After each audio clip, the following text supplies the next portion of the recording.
आपने जिस इंडस्ट्री में काम किया है उसका गंदा छोटा सीक्रेट क्या है जिसे इंडस्ट्री के बाहर के लोगों को वास्तव में जानना चाहिए? वे लिपस्टिक को अधिक महंगा दिखाने के लिए उसमें थोड़ा वजन डालते हैं ताकि वे अधिक कीमत वसूल सकें। यदि यह पहली बार है कि कोई प्रोफेसर कोई पाठ्यक्रम पढ़ा रहा है तो इस बात की अच्छी संभावना है कि वे बाकी कक्षा से सिर्फ एक लेक्चर आगे हैं। वास्तव में मेल छांटने वाला कोई भी व्यक्ति आपके पैकेज के बारे में परवाह नहीं करता। फ्रैजाइल का लेबल उन्हें इसे धातु के कंटेनर में 20 फीट फेंकने से नहीं रोकता है। जब हेल्थ इंस्पेक्टर आता है और रेस्टोरेंट के भोजन क्षेत्र में इंस्पेक्शन शुरू करता है तो रसोई को जल्दी से साफ करने के लिए पीछे से काफी भागदौड़ होती है। माइक्रोसॉफ्ट एक्सेल देश को चलाता है। मैं एक ताला बनाने वाला हूँ। हम 30 सेकंड के भीतर किसी भी ताले या दरवाजे में घुस सकते हैं। सारा दिखावा और एक प्रभावशाली टूलकिट और हैमर ड्रिल लाना केवल कार्य को लंबा खींचने के लिए है। जब कोई ऐप आपसे पूछता है क्या आपको यह ऐप पसंद है, यस बटन रिव्यू के लिए ऐप स्टोर में जाता है, नो बटन आंतरिक शिकायत प्रक्रिया में जाता है। ये फिल्टर परेशान ग्राहकों को ऐप स्टोर से दूर रखता है और कृत्रिम रूप से ऐप स्कोर को पूरे स्टार तक बढ़ा देता है। यही एकमात्र तरीका है जिससे अधिकांश कॉर्पोरेट सेवा ऐप्स में 4 स्टार्स होते हैं।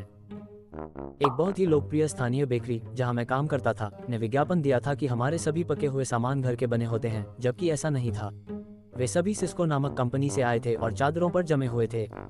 कई ग्राहक पके हुए माल की प्रशंसा करते थे और कहते थे कि यह अब तक के उनके उत्पादों में सबसे अच्छा है, ईश्वर उन पर कृपा करें। हर साल बहुत सारा पैसा खर्च किया जाता है जो ये तय करता है कि किराने की दुकान की अलमारियों पर विशिष्ट वस्तुएं कहाँ रखी जाएंगी। यदि आप किसी किराने की दुकान पर हैं जो किसी ब्रांड का हिस्सा है और आप एक शेल्फ को देखते हैं और वहां एक वस्तु है जो लगभग आंखों के लेवल पर है, तो मैं आपको गारंटी देता हूं कि उस वस्तु को बनाने वाली कंपनी ने उन्हें वहां रखने के लिए बहुत सारे पैसे दिए हैं। लोग आमतौर पर मानते हैं कि डेटा एनालिटिक्स कुछ वस्तुनिष्ठ सत्य है, जब डेटा संग्रह, विश्लेषण, व्याख्या और संचार में व्यक्तिपरकता के लिए बहुत अधिक पूर्वाग्रह होती है। अक्सर एकत्रित की गई जानकारी चेरी पिक डाटासेट होती है जिसे जानबूझकर एक विशिष्ट बिंदु बनाने के लिए प्रस्तुत किया जाता है। होटलों में बेडबग्स वास्तव में बहुत आम हैं। बात बस इतनी है कि अच्छे होटलों के पास आमतौर पर इनसे छुटकारा पाने के बेहतर साधन होते हैं। चिड़ियाघर और संग्रहालय वास्तव में मुश्किल से ही काम कर पाते हैं। संगठन के आकार या प्रतिष्ठा से कोई फर्क नहीं पड़ता। एयरलाइंस अक्सर यात्रियों के बजाय कार्गो परिवहन करके अधिक पैसा कमाती हैं। यात्रियों की तुलना में समय पर कार्गो पहुंचाने के संबंध में उनके अनुबंध भी बहुत सख्त हैं।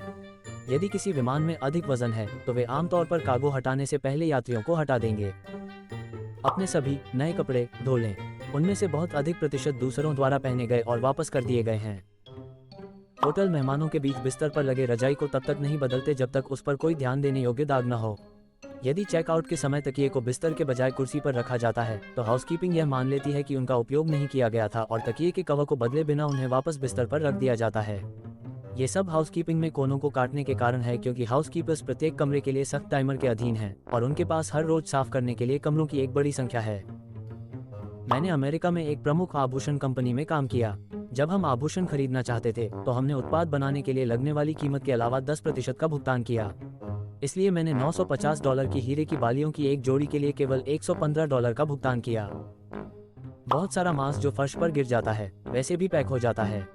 सबूत, मैं एक मीट पैकिंग प्लांट में काम करता था।